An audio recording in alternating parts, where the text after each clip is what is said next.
এক ফ্রেমে ফুটবল জাদুকর লিওনেল মেসি ও বলিউড বাদশাহ শাহরুখ খান। ছবিটা নিঃসন্দেহে $1 বিলিয়ন ফ্রেম, এই কথা বললে ভুল হবে না। কলকাতায় এসেছেন মেসি, আর তাই তার সাথে সাক্ষাৎ করতে পশ্চিমবঙ্গে হাজির কলকাতা নাইট রাইডার্সের মালিক শাহরুখ খান।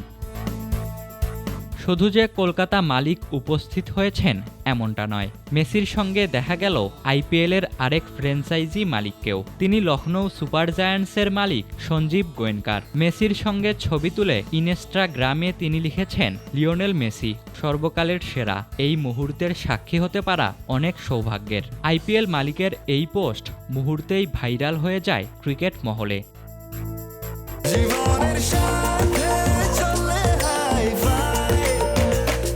স্বাস্থ্যকর অল টাইম হানিকম, সব সময় অল টাইম হেলদি লাইফ। 14 বছর পর কলকাতায় পা রেখেছেন মেসি।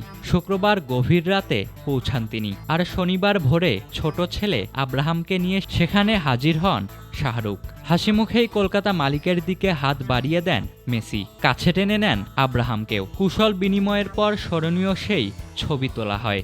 সেই ফ্রেমে ছিলেন মেসির দীর্ঘদিনের সতীর্থ লুইস সুয়ারেজ ও আর্জেন্টিনার তারকা রদ্রিগো ডি পলো। আইপিএলে কলকাতার ম্যাচ হলেই গ্যালারিতে হর হামেশাই দেখা যায় শাহরুখকে। পুরো পরিবারকে নিয়েই তিনি হাজির হন নিজ দলকে সাপোর্ট করতে, আর তার দলের শহরেই এসেছেন মেসি। তাই তো ফুটবল জাদুকরের সাথে সাক্ষাৎকারের সুযোগ মিস করলেন না শাহরুখ। এর আগেই অবশ্য এই ঐতিহাসিক সাক্ষাৎকারের ঘোষণা দিয়েছিলেন কলকাতা মালিক। সামাজিক যোগাযোগ মাধ্যমে শাহরুখ লেখেন, এইবার কলকাতায় নাইট রাইডার্সের জন্য কোনো প্ল্যান নেই, চাই দিনটা যেন পুরোপুরি মেসিময় হয়। 13 তারিখ সল্টলেক স্টেডিয়ামে দেখা হবে। সেই পোস্টের পর থেকেই মেসি শাহরুখ সাক্ষাৎকার নিয়ে চলছিল জল্পনা কল্পনা। অবশেষে তা সত্যি হলো। অন্যদিকে 14 ডিসেম্বর মুম্বাই যাওয়ার কথা মেসির। সেখানে সচিন টেন্ডুলকারের সাথে ক্রিকেট খেলতে পারেন তিনি, আর ওয়াংখেড়ে স্টেডিয়ামের অনুষ্ঠানে হাজির থাকতে পারেন রোহিত শর্মা, মহেন্দ্র সিং ধোনির মতো তারকা ক্রিকেটার। এই দুই বিশ্বকাপজয়ী অধিনায়কের সঙ্গে মেসির সম্ভাব্য সাক্ষাৎকার ঘিরে ক্রিকেট প্রেমীদের মধ্যে আলোড়ন তুঙ্গে।